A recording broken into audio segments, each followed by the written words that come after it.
Hello everybody, this is Margareta Harris in Geneva on this Tuesday, August 18, welcoming you to today's World Health Organization press briefing on COVID-19. We have with us, as always, in the room, the WHO Director General, Dr. Tedros, along with Dr. Mariangela Shimao, our Assistant Director General for Access to Medicines and Health Products, Dr. Maria Van Kerkhove, Technical Lead for COVID-19, Dr. Bruce Aylward, Senior Advisor to the Director General, who is leading the work to accelerate access to tools to beat COVID, the ACT Accelerator, and also Mr. Paul Molinaro, our Logistician-in-Chief, or officially Chief Operations, Support and Logistics. Joining us remotely will also be Dr. Mike Ryan, Executive Director of our Emergencies Program. So, as usual, we are translating this simultaneously in the 6 official languages plus Portuguese and Hindi. And remember that under the Zoom system, you need to go to the Korean button to use Arabic. So now, without further delay, I will hand over to Dr. Tedros. Dr. Tedros, you have the floor. Thank you, Margareta. Good morning, good afternoon, and good evening. I want to start by paying tribute to Professor Peter Byas, who passed away suddenly on Sunday. Peter was the former director of the Center for Global Health Research at Umeå University in Sweden and the chief editor of Global Health Action. He was a committed and talented servant of global health who helped many people shine around the world. He was also my dear friend and mentor. I have worked with him, learned from him, and laughed with him. He will be much missed. My thoughts are with his family and loved ones at this time. Our last media briefing focused on the world's progress in developing new diagnostic tests, therapeutics, and vaccines. Today, I'm going to outline some of the key logistical hurdles we have faced in the last 8 months, shipping life-saving medical equipment around the world. The lessons learned from the distribution of these supplies will be important as we look to ensure that our supply chains and systems are honed for future breakthroughs from the ACT Accelerator. Learning from past experience and challenges is key to improving the current pandemic response to this and future outbreaks. Every new disease outbreak presents new challenges, but from a logistics perspective, COVID-19 has been one of the toughest challenges we have ever faced. Because this respiratory disease passes relatively easily between people. When this outbreak started, there was an urgent need to get advice, information, training, and equipment to frontline workers. On the 5th January, days after a cluster of unknown pneumonia was identified in Wuhan, China, WHO shared detailed information on the cases with the world and advised all countries and emergency contact points to take precautions to reduce the risk of severe acute respiratory infections. Between the 10th and 12th of January, WHO published a package of guidance documents for countries. This covered topics related to the management of an outbreak of a new disease, including finding and testing for the disease, caring for patients, and infection prevention and control measures to protect health care workers. By the second week of January, China had mapped the genome and shared it with WHO and with wider world. We rapidly published a how-to on building a PCR test for COVID-19 from our partner lab in Germany. In the third week, WHO identified and began contracting for validated production of these tests. By the first week of February, we began shipping tests to over 150 labs around the world. which enabled the countries to quickly identify, track, and trace the virus.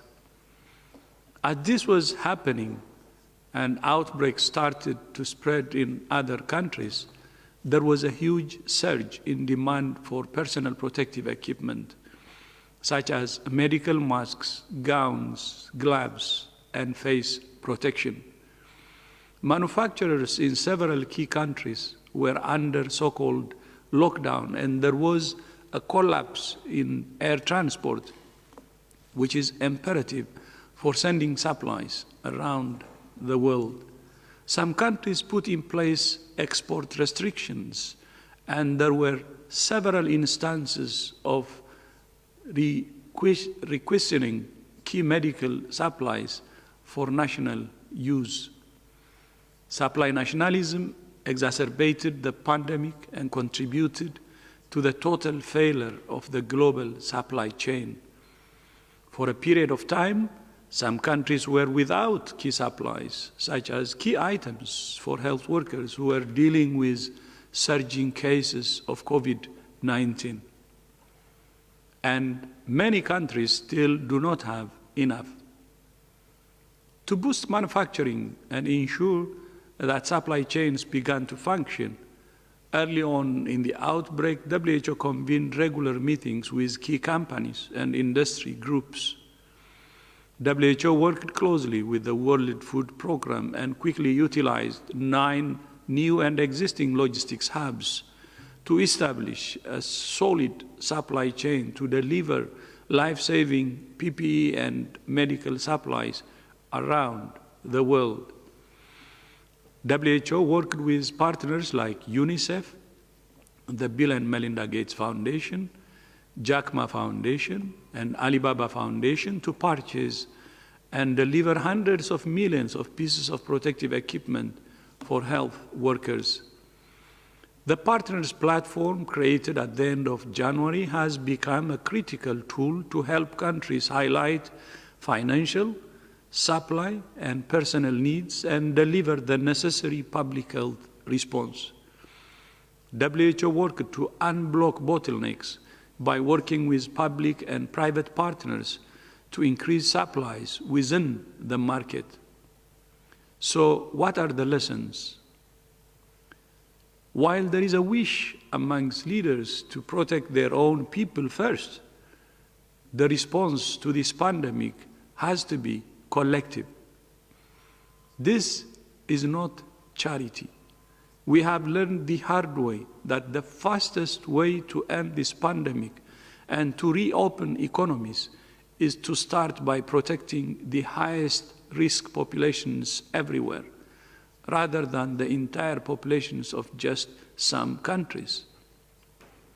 Sharing finite supply strategically and globally is actually in each country's national interest. No one is safe until everyone is safe. No one country has access to research and development, manufacturing, and all the supply chain for all essential medicines and materials. And if we can work together, we can ensure that all essential workers are protected and proven treatments like dexamethasone are available to those who need them. With PPE and tests, a collaboration between the public and private sectors meant supply was increased in order to support fair and equitable use of scarce products. As new diagnostics, medicines, and vaccines come through the pipeline, it's critical that countries don't repeat the same mistakes. We need to prevent vaccine nationalism. And for this reason, WHO is working with governments and the private sector to both accelerate the science through the ACT Accelerator and ensure that new innovations are available to everyone, everywhere, starting with those at highest risk. Since May, WHO has been in extensive consultations to develop a new framework to guide fair and equitable access to diagnostics, therapeutics, and vaccines for COVID-19 across all countries. These cross-cutting principles are key to the promotion of equitable access and fair allocation of these essential health products for the greatest impact globally. For example, once a successful vaccine has been identified, WHO's Strategic Advisory Group will provide recommendations for their appropriate and fair use. The allocation of vaccines is proposed to be rolled out in 2 phases. In phase 1, doses will be allocated proportionally to all participating countries simultaneously to reduce overall risk. In phase 2, consideration will be given to countries in relation to threat and vulnerability. Frontline workers in health and social care settings are prioritized as they are essential to treat and protect the population and come in close contact with high mortality risk groups. Initial data has shown that adults over 65 years old and those with certain comorbidities are at the highest risk of dying from COVID-19. For most countries, a phase 1 allocation that builds up to 20% of the population would cover most of the at-risk groups. If we don't protect these highest risk people from the virus everywhere, and at the same time, we can't stabilize health systems and rebuild the global economy. This is what the first crucial phase of the vaccine allocation mechanism aims to do. We are all so interconnected. As a small example, vaccine developed in one country may need to be filled in vials with stoppers that are produced in another, using materials for the high-grade glass that's only available from yet another country. We will need to quickly manufacture billions of doses to reach all those who need the vaccine, which means hundreds of millions of glass vials and ways to transport them effectively. All this means elite planning at the highest level is needed right now to prepare to vaccinate and treat the world as new technologies come down the pipeline. As we accelerate the science, solidarity is needed to provide a joint solution to the pandemic. The COVAX Global Vaccines Facility is the critical mechanism for joint procurement and pooling risk across multiple vaccines, which is why today I sent a letter to every member state encouraging them to join the COVAX facility. Like an orchestra, we need all instruments to be played in harmony to create music that everyone enjoys. 1 or 2 instruments playing by themselves just won't suffice when the world is waiting and listening intently. We will work to bring the band together to promote science, solutions, and solidarity, because we believe to our core that we do it best when we do it together. I thank you. Thank you, Dr. Tedros. I will now open the floor to questions from the press online, but I'd remind you first that if you wish to ask a question, you need to raise your hand. I'll also ask you to keep your questions to 1 question. You may ask your question in any of the 6 UN languages, plus Portuguese, because we have simultaneous translation.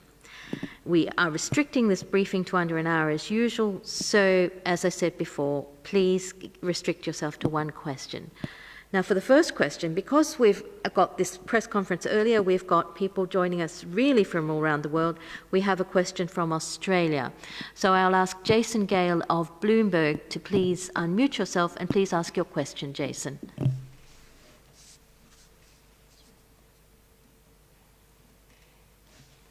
Jason, can you hear us? I just unmuted myself. Can you hear me now? Very well. Please go ahead and ask your question. Yeah, as the Northern Hemisphere enters autumn, what can we predict might happen with influenza and other respiratory infections this winter based on what was observed in the Southern Hemisphere? And what do we know about SARS-CoV-2 co-infection? Is it a worse prognosis? So thank you, Jason, for the question. I'll begin. So it's a good question that you have about the circulation of influenza virus in the Southern Hemisphere and what we may expect from the Northern Hemisphere. So as I'm sure you know, we have what is called the Global Influenza Surveillance and Response System, which is GISRIS, which is a system that's been in place for more than 70 years, which utilizes laboratories and respiratory disease surveillance systems across the globe to collect samples from people who have influenza-like illness or severe acute respiratory illness to test for viruses like flu. That system was used for COVID-19, which is really quite incredible, which really facilitated the world to be able to quickly test for COVID-19. What we know is that countries are using the GISRIS system right now for influenza and for COVID-19. And there are many countries that are continuing to test for influenza. In the last 2-week period, where we have the reporting period from July 20th to the 2nd of August, almost 300,000 specimens for influenza were tested, and only 37 were positive for influenza. This comes across a large number of countries that are looking for influenza, and so it seems like flu circulation is low. There may be a number of reasons for this, particularly in the Southern Hemisphere, where they are having their flu season, their winter flu season. Many of the physical distancing and public health and social measures that have been put in place, which keeps people apart, may have actually played a role in reducing circulation of influenza. I think we need to be careful about making an assessment of what may happen in the Northern Hemisphere for a number of reasons. First of all, we need to continue to test for influenza all across the globe. So the systems that are in place that are testing for COVID must continue to test for flu. That's first and foremost. Secondly, we do have a vaccine for influenza. And so it's important that people get vaccinated against influenza when that vaccine becomes available. That's really important, because it will be quite difficult if somebody is infected with either COVID or flu and they have a flu-like illness or cold-like symptoms, we won't be able to distinguish immediately between whether somebody has flu or whether somebody has COVID. We will need testing to be able to do that. So it could complicate the clinical picture. But there are tools that are in place for influenza, and so it is really, really important that when the vaccine becomes available for flu, that people do take that vaccine. Please go ahead, Dr. Aylward. Thanks, Margaret. And Jason, just to reinforce the importance of the issue that you raised with respect to flu and COVID. Last year, as Maria mentioned, the COVID hit the Northern Hemisphere in most places as we were coming out of the flu season. And this was extremely important because as you look at the massive expansion that had to happen in critical care capacities in the Northern Hemisphere in particular, in a lot of the countries and areas that we were working with, when you asked a hospital, how did you expand from 30 beds to 45 or 30 to 50 or whatever, the answer often was because we had that additional surge capacity for flu. So a lot of the surge capacity that we relied on to be able to manage the critically sick patients last year certainly initially came from that surge capacity. And that highlights the reason it's so important to get the flu vaccination rates up this year, even relative to previous years, as Maria emphasized, because we need that capacity potentially to manage COVID also this year. Again, as we spoke about in our last presser, we have a huge susceptibility gap still against this disease, COVID. We're going into a high season for transmission of respiratory illnesses, and hence our concern that we have all possible capacities optimized to be able to manage that. And part of this is going to be managing flu and managing, ensuring optimal flu vaccination, as Maria mentioned. Thank you very much, Drs. Van Kerkhoff and Dr. Aylward. The next question comes closer to home. It's from Nina from Agence France Presse. Nina, please unmute yourself and go ahead. Thank you. Can you hear me? Very well. Please go ahead. Okay, great. Thanks a lot. I was wondering, I saw that there was some reports out earlier this week that suggested that the so-called herd immunity against COVID-19 could become effective with just around 50% of people immune, opposed to 70 or 80% as thought previously. Is this something that you're looking at? And do you have a better idea of whether contracting the disease could provide the wanted immunity, or if it would mean that 50% of the world's population would have to receive a vaccine to reach that? Thank you. So thanks for this question. I will begin. So normally when we talk about herd immunity, we talk about the use of a vaccine and how many people need to be vaccinated to be able to reach the right proportion so the virus will not have an opportunity to circulate between people. What we are learning about immunity, what we are learning about antibodies, and it comes from seroepidemiology studies. There are a large number of seroepidemiology studies specifically for SARS-CoV-2 that are occurring right now globally, more than 100 right now. We are working with at least 50 countries right now to carry out studies on seroepidemiology so that we use a standardized approach across these different countries. Most of the studies that have been conducted so far, they've used a variety of methods. They've used a variety of antibody tests. So there are limitations in terms of, I don't want to overgeneralize, but what we've learned from the studies available to date is that less than 10% of the population has evidence of antibodies against SARS-CoV-2 virus. So what we really want to know are if people have these neutralizing antibodies, which are collected using a specific type of test, antibody test. Not all studies are actually looking for neutralizing antibodies. There are some higher seroprevalence rates among some frontline workers, some higher risk groups. So, for example, healthcare workers or some frontline workers, who have been directly exposed to the virus, some areas with intense transmission, and those seropositivity rates go around 20%, 25%. But again, that means that a large proportion of the population remains susceptible. There are some suggestions of what that level of herd immunity needs to reach. A lot of these are done through modeling projections. That is quite helpful. But what we are looking at right now are the results of the seroepidemiology studies that are being conducted, and these tell us consistently across all regions that a large proportion of the population remains susceptible to infection, and that means the virus has an opportunity to spread. So this is why we emphasize so much that we have a responsibility ourselves to prevent ourselves from getting infected, and if we are infected, to prevent that virus from passing to others, which is why we focus on the case finding, the contact tracing, isolation of cases, quarantine of contacts. Having said that, just lastly to say is when somebody is infected with this virus, we expect that they develop an immune response. What we are learning right now is how strong that response is and for how long that response will last. We do not have a complete picture of this yet, but we do expect that if people are infected, and there may be some differences if they have a mild disease or even if they're asymptomatic versus if they have a severe disease, they do mount an immune response. What we don't know is for how strong that is and for how long that will last, but those studies are currently underway. I've got two interventions, Dr. Mike Ryan remotely and then Dr. Bruce Aylward. So Dr. Mike Ryan, please go ahead.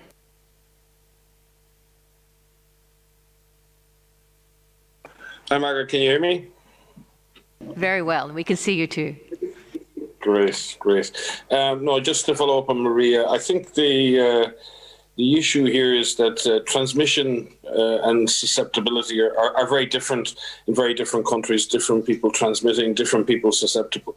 The fact is that we don't know where this much mooted herd immunity lies, the level of immunity in the population that itself, by itself, suppresses transmission because there aren't enough people susceptible available.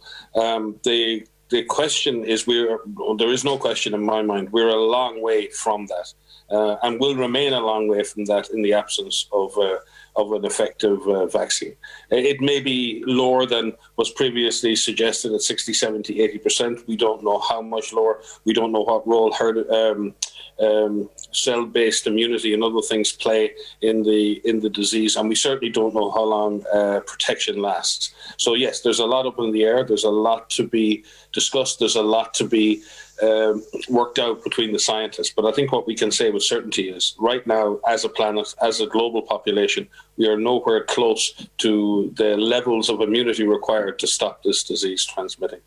And we need to focus on what we can actually do now to suppress transmission and not live in hope of herd immunity being our salvation. Right now, that is not a solution.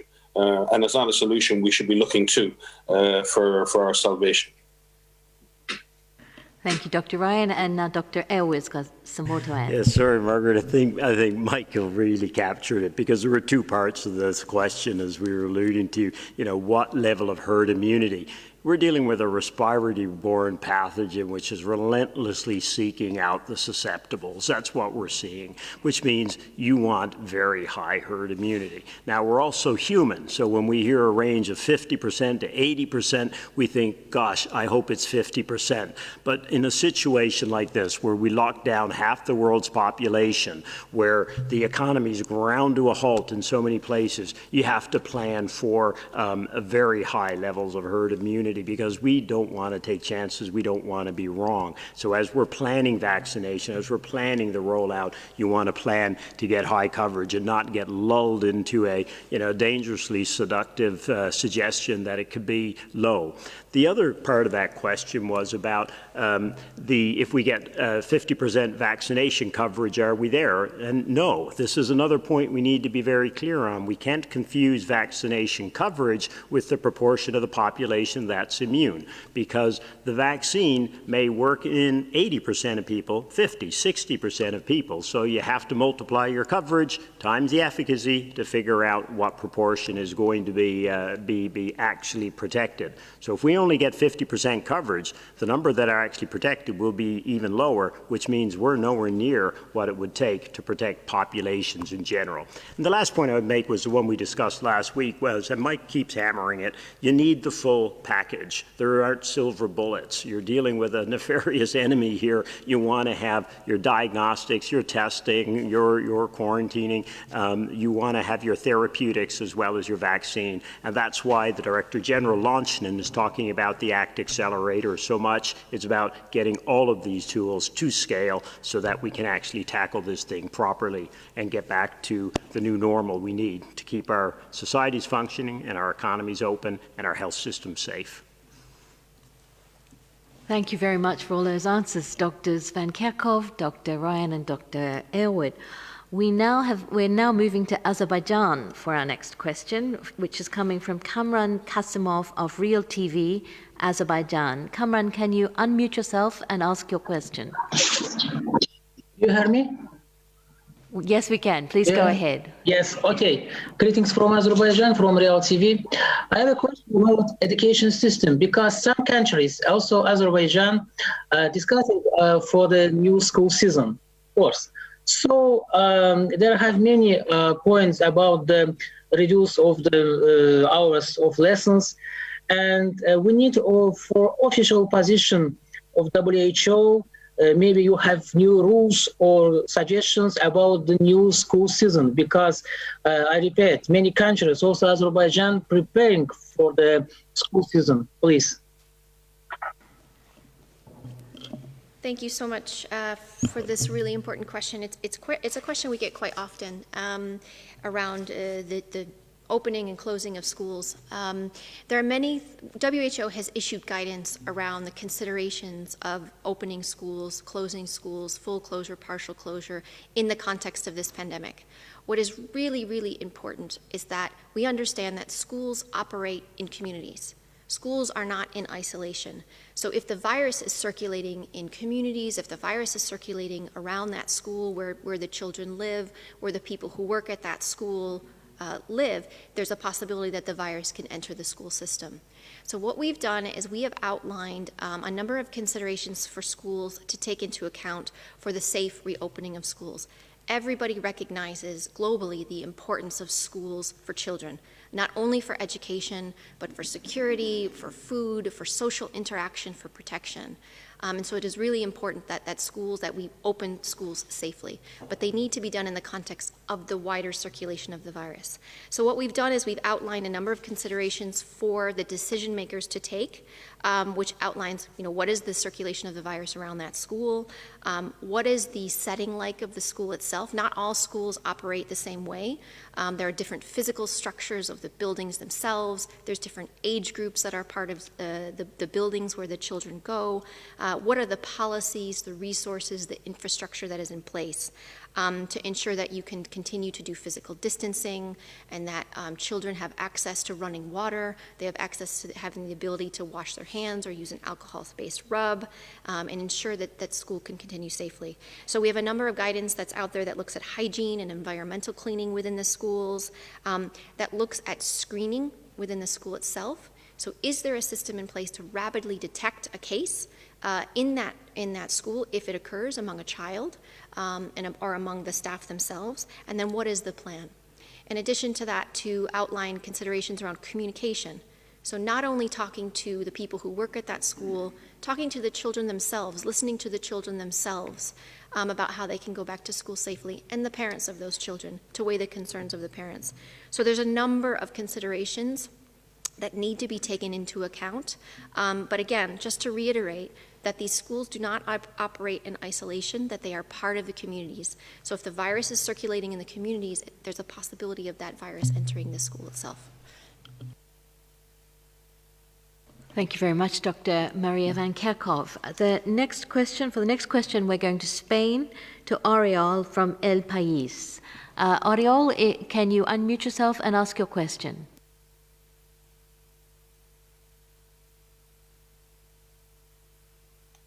Hola, buenas tardes, ¿me oyen? Good afternoon, can you hear me?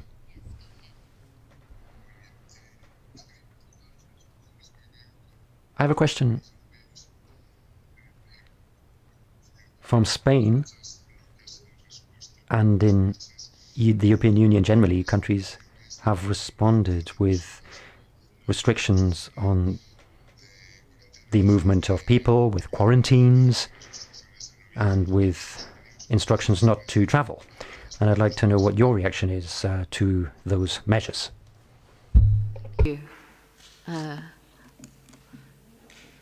I think this one's one for Maria to start with. Yes, so thanks again for the question about, we are seeing a large number of countries that are opening up their societies, and part of opening up that society includes travel. It includes the ability for people to travel. We have recently issued guidance similar to what I've just mentioned about the schools. These are about considerations for travel and how this can be done safely. And it's not just the act of travel itself. It starts from when you leave your home, and if you are feeling unwell, shouldn't be traveling. If you are a case, you should be in isolation.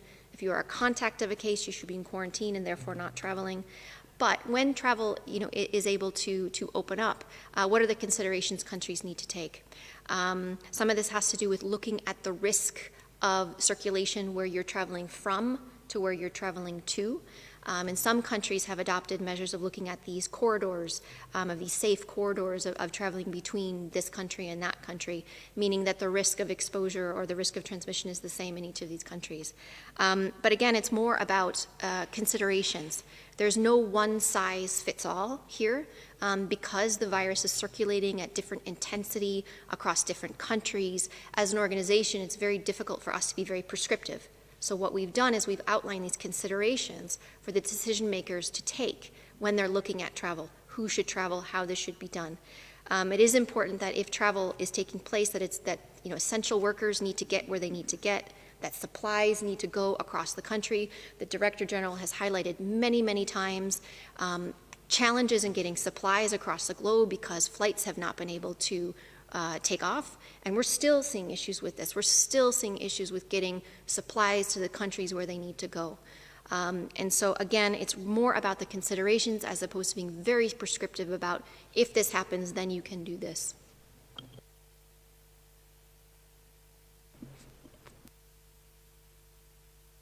Got something to add?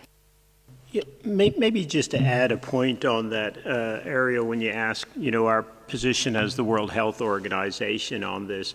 Our position is you need to know who is infected with this disease. You need to ensure those people are isolated, and you need to ensure their contacts are identified and quarantined.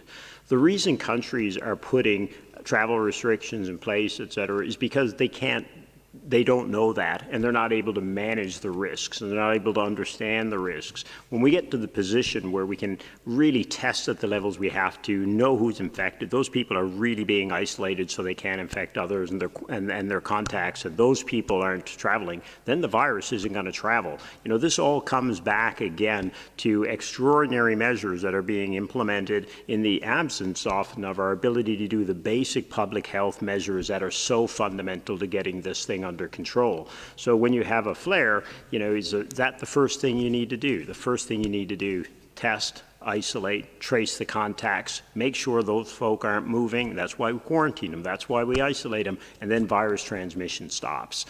So again, everything comes back to the fundamentals of managing this disease. Thank you very much, Dr. Aylward and Dr. Van Kerkhove. The next question we have comes from Pakistan. We're really moving around the globe today, and it's from Neha. And Neha, can you unmute yourself and ask your question?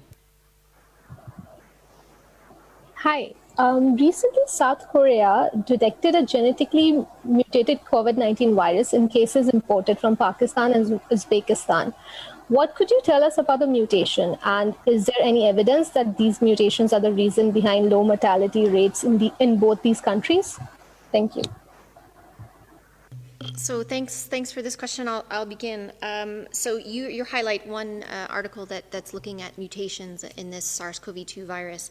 I'm going to give you a more general answer to this because there are a lot of people globally that are looking at sequences of this virus and looking at changes in the virus or mutations. More than 75,000 full genome sequences are available publicly and globally, coming from countries all over the world who are sharing those viruses. So that's wonderful, and we need that to continue to happen. What we have done as an organization is we have utilized and harnessed the expertise of laboratorians and virologists and people who study specifically coronaviruses and specifically study mutations and changes and what that means to work with us to help us disentangle what all of this means. An article saying that there's a new mutation can sound quite scary, but these changes in these viruses happen all the time. There is a change in this D614G mutation that is something that has been circulating since February. It was first identified in February, and this is the predominant strain that is circulating in Europe and in North America, and it's come back into Asia again. What is important is that we're tracking these viruses and that these viruses are being shared. And what we're doing with the working group, a special working group that has recently been formed, we had been discussing this in January, but we specifically formed a research group to look at each of these changes, each of these mutations, to say which one is important, which one means that the virus could potentially behave differently, and then how do we study that? So it isn't just identifying that there is a change, it's actually looking to see, does this mean that the virus is behaving differently? And so those are very important studies that need to be done. In terms of mortality, in terms of the differences that we've seen in mortality across countries, I think we've answered this question, or we've had this question many times. There are many different reasons why we see differences in mortality across countries. It's quite dangerous to compare the crude case fatality rate across countries. Some of this has to do with the people that are infected in the country, and in South Korea, particularly in the beginning, many of the people that were infected were quite young. and therefore didn't have as many underlying conditions or progressed to severe disease or death.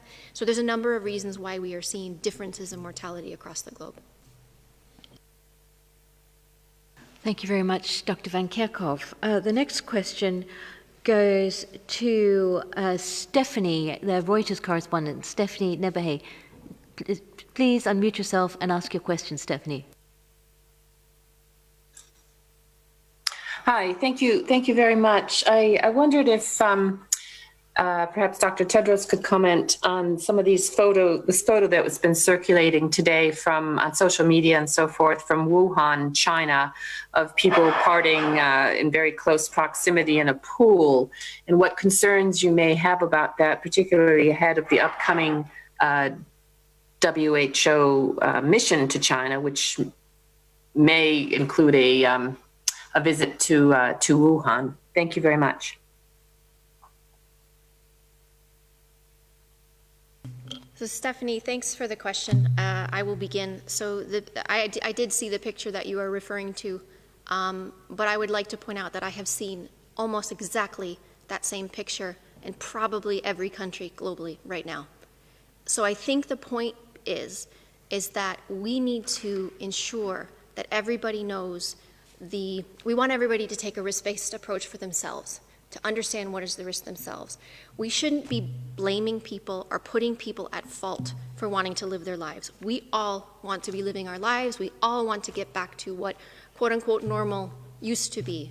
But I think we just need to make sure that the messages that are getting out, particularly to young people, particularly to children and young adults, that you are not invincible to this virus, and that's not meant to scare people, but it's meant to say that you can get infected. And we are seeing people, even young people, who are ending up with severe disease. We are seeing young people who are ending up in ICU, and we are seeing young people who are dying from this virus. And so it's very important that you not only protect yourself from getting infected, you prevent yourself from dying. The decisions that you are making, everyone on this planet, the decisions that you are making are protecting yourself. Your life depends on this. And not only that, even if you do get infected and you don't have a severe disease, you could pass that virus to somebody else who's part of a vulnerable population. Many of us live with older people. Many of us live with people who have underlying conditions. And if we pass that virus to somebody else who has an underlying condition, they could develop severe disease and they can die. So it's possible for us to keep circulating that virus. So I think what is really important is that everybody understands what their risk is. And if it's possible to avoid these crowded places, please do so. There are good messages out there. We need to make sure that they reach the right people without scolding people, but make people feel empowered. How do I still remain social? How do I still see my friends, but still protect myself? So it's a responsibility and accountability that all of us have as this pandemic continues. Thank you very much, Dr. Van Kerkhove. We now have a question from Ilgin from BBC Turkish Service. Ilgin, please unmute yourself and ask your question. Hello, thank you. My question is about Turkey. Turkey has initially applied a mixed approach, locking down certain age groups like over 55s and under 20s, or locking down on the weekends but opening up during the week. When you view the situation from Geneva, how does Turkey's scorecard and its strategy look? And I'm talking about the strategy for governments to provide treatment if somebody gets infected or offer vaccination when it becomes available. But to say that if you get infected, it's on you. In other words, leaving the responsibility to protect oneself completely on the individual. Is this a viable strategy? Thank you. Thanks. So I will begin. I can't specifically speak to Turkey, although I'm looking at the numbers, and it appears transmission has been reduced to quite a low level. So that is good. I think one of the things I just want to mention is you mentioned the individual responsibility. As I just mentioned in my previous answers, individuals have a responsibility, absolutely. Families have a responsibility. Communities have a responsibility. Governments have a responsibility. It isn't just at the individual level, although the individual level is incredibly important because the decisions we make, and if we could reduce our exposure, if we could reduce the possibility of us getting infected, that's the start. But governments also have a responsibility to put in place responsible, constructive, cohesive, clear national plans that look at this all of government, all of society approach, which focuses on the fundamentals, finding active case finding, isolating cases, caring for cases, making sure that they have appropriate care in medical facilities, or if they can be managed at home, make sure that they are managed at home safely so that they don't pass the virus to others. Making sure contact tracing is being conducted consistently and comprehensively, and that contacts are quarantined so that they don't have the possibility to pass it to someone else if they are infected themselves.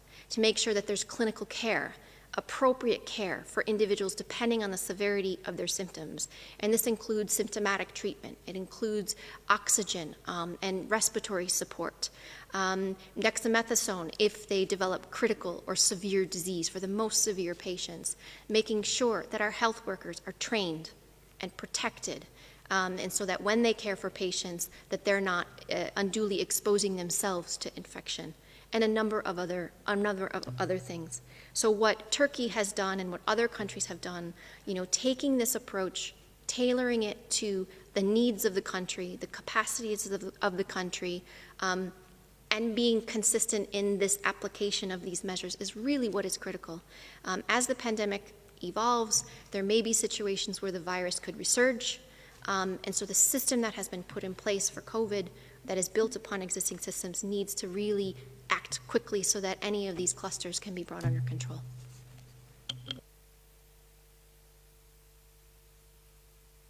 We lost connection with Dr. Ryan. Oh, Dr. Elwood, did you want to add? Nothing. We lost connection with Dr. Ryan, but he's back now. Dr. Ryan, would you like to add to that? Hi, Margaret. No, I think as I missed a good piece of the interaction, I think I'll reserve speaking at this point. Thank you very much. The next question will be going down south, down to South Africa, to Tamar, Business Day, South Africa. Tamar, can you unmute yourself and ask your question? Hi there. I think this is a question to the Director General, Dr. Ted.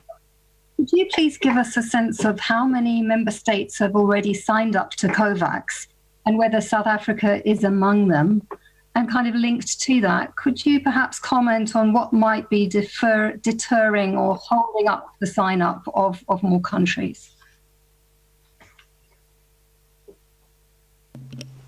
Thank you very much, Tamar, especially for raising the issue of the importance of COVAX. And for the others on the line who may not be familiar, of course, that's shorthand for what is the ACTA's coronavirus, or COVID, pardon me, Global Vaccines Facility. So this is a global solution that has been developed to try and ensure as many countries as possible can pool the risks of development of COVID vaccines. As everyone on this call knows, there are many, many vaccine candidates. Many of them are in trials, built on many different platforms in different parts of the world.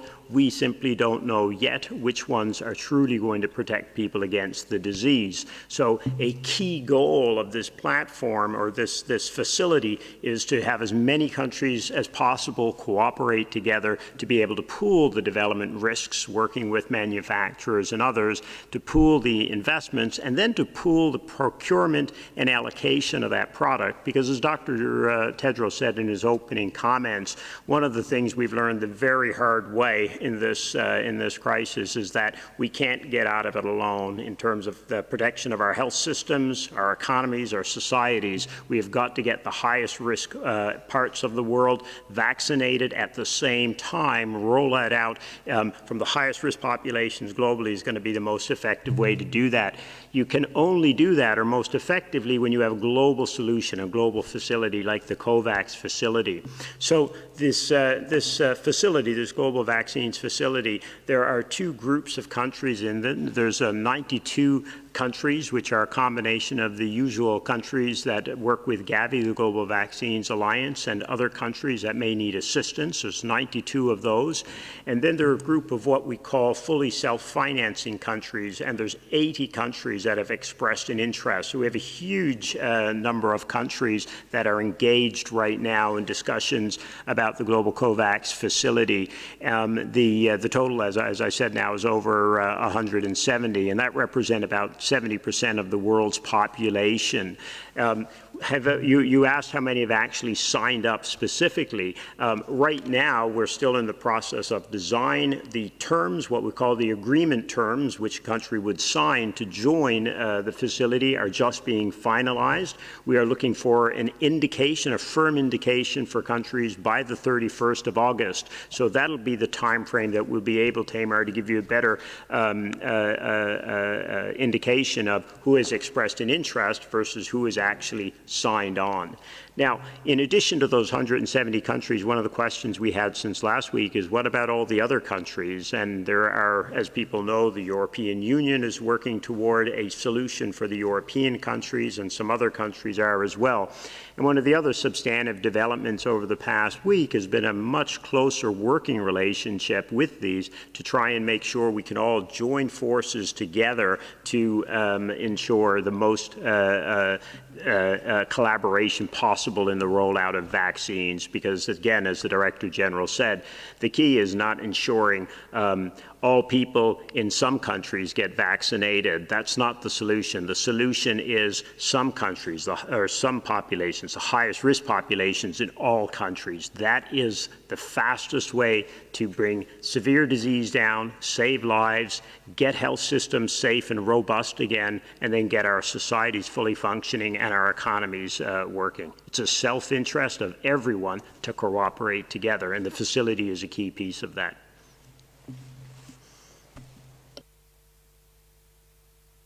Thank you, Dr. Aylward. The next question comes from Sarah Wheaton from Politico.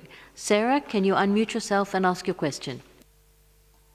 Yes, thank you. And I apologize for the construction noise that may be in the background coming from me. But also following up on COVAX, I would request an answer to my colleague's question about what resistance you may be hearing from countries that have not expressed interest yet, and also any more details from what Dr. Aylward just mentioned about collaboration with efforts such as that of the European Commission, and if you are starting to see some collaboration, if not full-fledged joining from the United States and China. Thank you.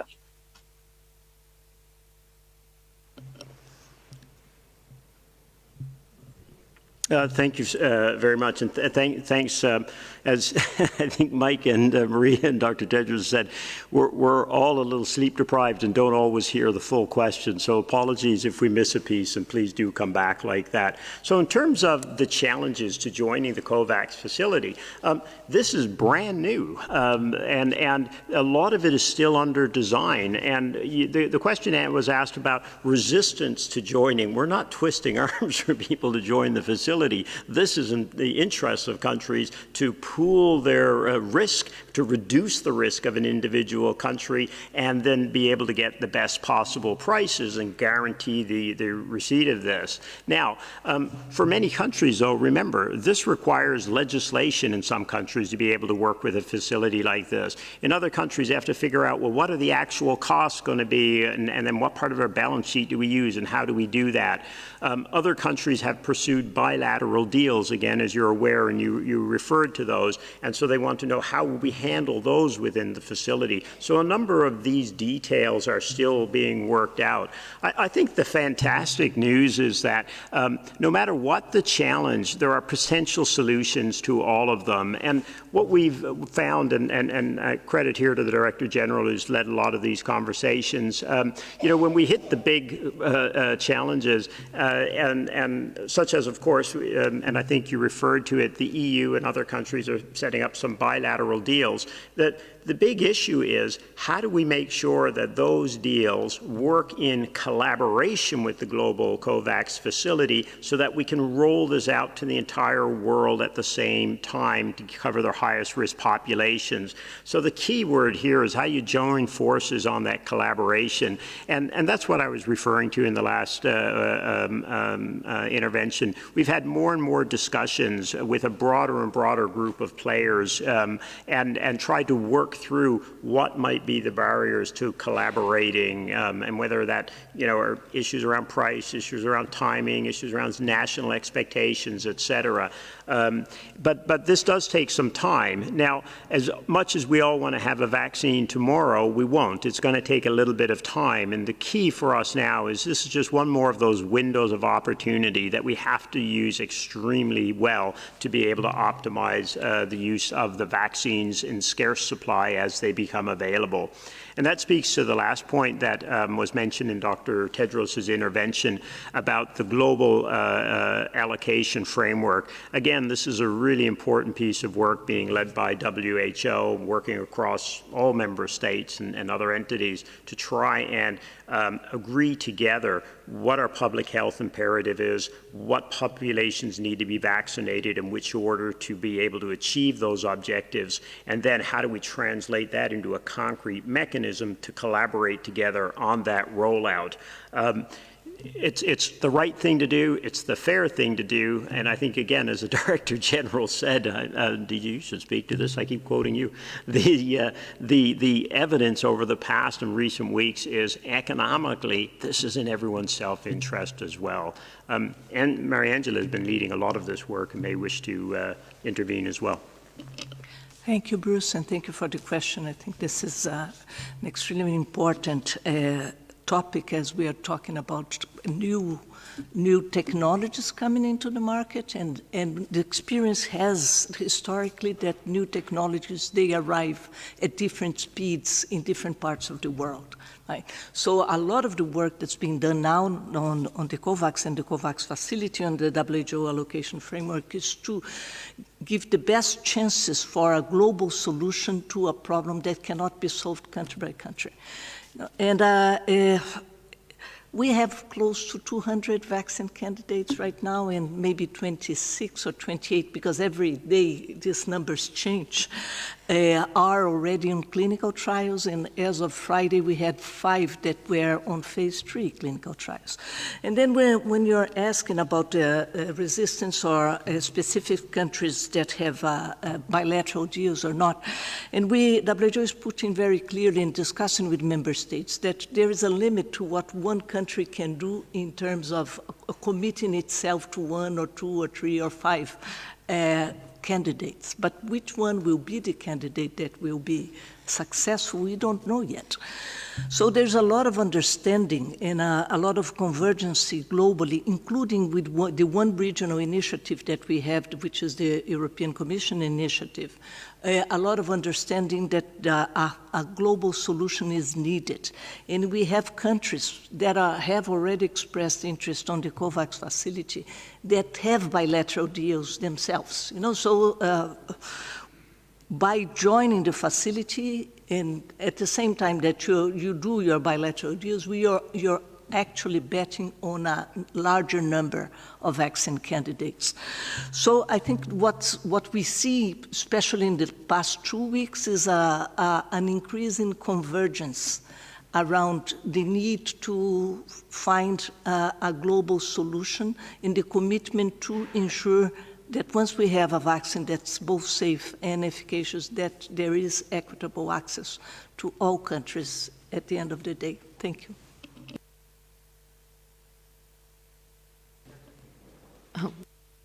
There's one nuance to this that again, I'm sorry, folks, to come back, but just that everyone's clear on as well. When you hear about these multilateral and bilateral deals, like Mariangela mentioned, often a country may be in a position to make a deal with one company, because these are expensive. And the challenge is they don't know if that vaccine is going to work or if it's going to work in the populations they need it to work in, and multiple other factors. And again, what the COVAX facility does is it tries to pool that. So right now we have 9 vaccines, just over 9, across 3 different major platforms, technology platforms in multiple countries to try and spread that risk. If there's a winner in vaccines, we'll have one. There's absolutely no question. The key now is we're looking to even expand beyond that to make sure that we have an even broader portfolio. And again, the goal is to make sure that vaccines will be found, because part of this is about supporting, obviously, the development of those and the development at scale, but then also to ensure that the ones that do work are equitably and appropriately used, because that is the only way to get out of this together. Thank you very much, Dr. Aylwin, Dr. Shamal. And with that excellent question and those really great answers, we're running over time, so we've only got time for one more question, and that will come from Jonathan from DP2 in Denmark. Jonathan, please unmute yourself and go ahead. Thank you. Can you hear me? Yes, very well. Thank you. Can you hear me? Can you hear me? Yes, we can. You have included the traditional Chinese medicine in your new international diagnostic manual. Therefore, I ask, can you imagine fighting COVID-19 with the secretion extracted from the gallbladder of a live bear? And how many doctors do you estimate it would require to hold the bear down while doing so? Thank you, Jonathan. That's not a real question. I think that marks the end of our press conference. We will now say thank you very much to everybody who joined, and I'll hand over to Dr. Tedros. So thank you very much. And sorry for not answering the last question, but Denmark is my favorite country. Tax kaduhe for your question. So thank you for all who have joined today, and look forward to having you again on Friday. So have a nice day. Bye.